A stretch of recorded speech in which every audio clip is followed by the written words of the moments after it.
Hello everyone, this is doctor Aarti और आज हम बात करेंगे फर्टिलिटी टेस्ट के बारे में। किसको फर्टिलिटी टेस्ट कराने की ज़रूरत है या फिर इस टेस्ट को क्यों कराया जाए, क्या ये ज़रूरी है, तो इसके बारे में बात करेंगे।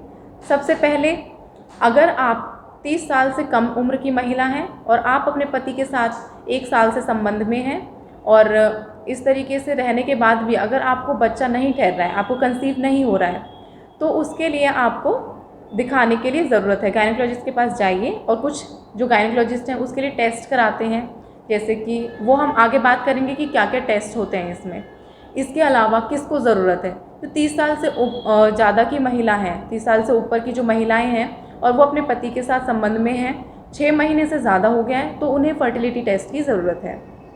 इसके अलावा बहुत सारे पेशेंट्स ऐसे भी आते हैं जो रिलेशनशिप में रह रहे हैं बट उसके बाद भी मतलब वो कुछ कॉन्ट्रासेप्टिव इस्तेमाल कर रहे हैं, जैसे कॉन्डम वगैरह यूज़ कर रहे हैं, पर जो है घर वालों की प्रेशर की वजह से वो लोग टेस्ट कराने के लिए आ जाते हैं। तो उसमें घबराने की लिए ज़रूरत नहीं है, उसमें ऐसी कोई बेसिक हमें रिक्वायरमेंट नहीं है कि आप कोई फर्दर हम टेस्ट करने की ज़रूरत पड़े। उसमें बेसिक टेस्ट करेंगे और ज़्यादा कुछ नहीं करते हैं उसमें हम, क्योंकि इसमें ज़रूरी है। इनफर्टिलिटी का मतलब तभी होता है जब आप 1 साल से संबंध में हैं और उसके बाद बच्चा आपको कंसीव नहीं हो रहा है।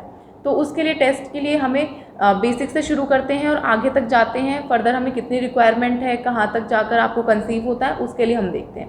तो सबसे पहले हम बेसिक टेस्ट क्या शुरू करते हैं।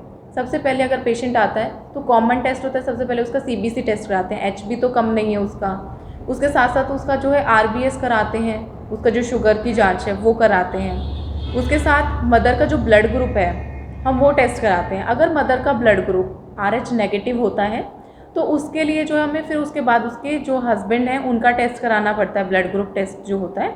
अगर वो भी RH नेगेटिव है तो उससे कोई प्रॉब्लम नहीं है। अगर मदर का RH नेगेटिव ब्लड ग्रुप है लेकिन हस्बैंड का RH जो है पॉजिटिव है, ब्लड ग्रुप जो है पॉजिटिव है, तो देखिए उससे कोई ऐसी समस्या नहीं है कि आपको बच्चा कंसीव ना हो। बट इसमें क्या है, आगे जब ग्रोथ होगी बच्चे की तो उसमें बच्चे को थोड़ा खतरा रहता है। उसके लिए हमें पहले से कुछ प्रिकॉशन लेने पड़ते हैं, कुछ इंजेक्टेबल्स देने पड़ते हैं, तो इसलिए ये जांच ज़रूरी है। इसके अलावा क्या और टेस्ट कराने चाहिए, थायराइड का टेस्ट है। थायराइड कई बार बढ़ने की वजह से क्या होता है कि मदर जो है ईजिली कंसीव नहीं कर पाती है। इसके अलावा जो है एंटी मुलेरियन हार्मोन होता है, ये जो है हमारे कुछ हार्मोन्स जो होते हैं इम्बैलेंस हो जाते हैं, उसकी वजह से प्रॉब्लम आती है। तो एंटी मुलेरियन हार्मोन क्या होता है, इसमें क्या है कि हम ओवेरियन जो रिज़र्व है उसके बारे में जांच करते हैं कि आपके पास कितना समय है, या फिर अगर ओवेरियन जो रिज़र्व है आपका 1 से लेके 6 के बीच में आता है तो उसे नॉर्मल समझते हैं। लेकिन अगर उससे कम या ज़्यादा होता है तो आपको फर्टिलिटी के लिए जो है कोशिश करनी चाहिए। IVF की तरफ भी जा सकते हैं आप उस केस में, क्योंकि आपके जो है ओवेरियन जो रिज़र्व हैं वो कम हो रहे हैं, इसका मतलब ये है। इसके अलावा जो है अकॉर्डिंगली अगर आपको इतने के बाद भी कुछ कंसीव नहीं होता है, हम जो नॉर्मल जो एक फॉलिक एसिड जो टैबलेट है प्रेगनेंसी कंसीव करने के लिए, सबसे बेसिक हम वहीं से शुरू करते हैं ताकि एक सपोर्टिव होता है आपके यूट्रस के लिए, वहाँ से शुरू करते हैं। अगर तभी भी आपको कंसीव नहीं हो रहा है तो उसके लिए हम जो है आगे और टेस्ट रन करते हैं। जैसे कि सबसे पहली बात रही कि हस्बैंड के लिए क्या टेस्ट रहेगा। हस्बैंड के लिए आप जो है सीमन एनालिसिस, हमारे पास सिर्फ एक यही बेसिक टेस्ट होता है हस्बैंड के लिए। अगर उसके सीमन एनालिसिस करते हैं और टेस्ट में सीमन जो है कम आते हैं तो उसके लिए भी हस्बैंड के लिए कुछ जो है ट्रीटमेंट चलाना पड़ता है। वाइफ के लिए अगर कुछ प्रॉब्लम आती है तो उसमें जो है हम वाइफ के ट्रीटमेंट भी चलाते हैं।